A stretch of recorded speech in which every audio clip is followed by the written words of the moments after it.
ధనుషు ఇక పోయస్ గార్డెన్ లో ఒక ఇల్లు కొనుక్కున్నాడని దాని ఇప్పుడు మస్తు చర్చనీయాంశంగా మారింది. అయితే ఆయన ఎటకేలకు రాయన్ ప్రెస్ మీట్ లా ఆయన ఈ ఇల్లు గురించి స్పందించండు అన్నమాట. ఇక ఇల్లు కొనుక్కోవడం కూడా ఇంత చర్చనీయాంశంగా మారుతుందని నేను అసలు ఊహించలేదు. అయితే ఆ ప్రాంతంలో ఇల్లు కొనుక్కోవడం అనేది నా చిన్ననాటి కళ అని చెప్పుకుంటూ వచ్చిండు.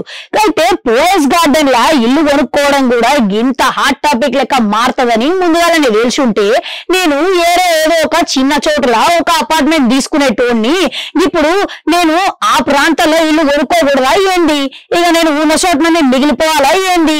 ఇక గాడ ఇల్లు కొనుక్కోవడం అనేది దాని వెనకాల ఒక చిన్న కథ ఉన్నది అని చెప్పుకుంటూ వచ్చింది. ఇక ఆ కథ ఏందనంటే, నేను చిన్నప్పటికెళ్ళి ఎవరి వీరాభిమానమో మీకు ఎరకనే, గదే రజనీకాంత్. అయితే ఇక ఆయన ఇల్లు పోయస్ గార్డెన్ లో ఉన్నదని తెలిసి చిన్నతనంలా ఆ ఇల్లు చూడడం కోసమని ఆయన చూడడం కోసం అని చెప్పేసి నేను పోయినా. ఇక ఆడనే అదే ప్రాంతంలో జయలలితమ్మ ఇల్లు కూడా చూసి అక్కడ ఉన్నదని తెలుసుకొని అప్పుడే ఆశ్చర్యపోయినా.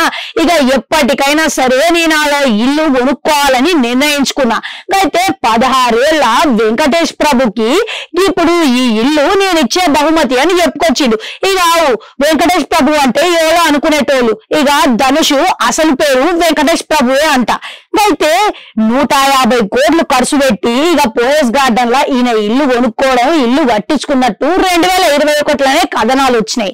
అయితే ఇప్పుడు అవి 2023 నాటికి గా ఇల్లు పూర్తయిందని, ఇప్పుడు 2024 తారీఖు వరకు ఇప్పుడు అది హాట్ టాపిక్ లెక్క మారిందనమాట. ఇక మన మీడియా గురించి మనకి తెలిసిందే కదా, ఇక గింత దానికి గంత చేస్తా ఉంటారు. ఏ చిన్న విషయం బయటపడ్డా గానీ గది మస్తుగా వైరల్ చేస్తా ఉంటారు.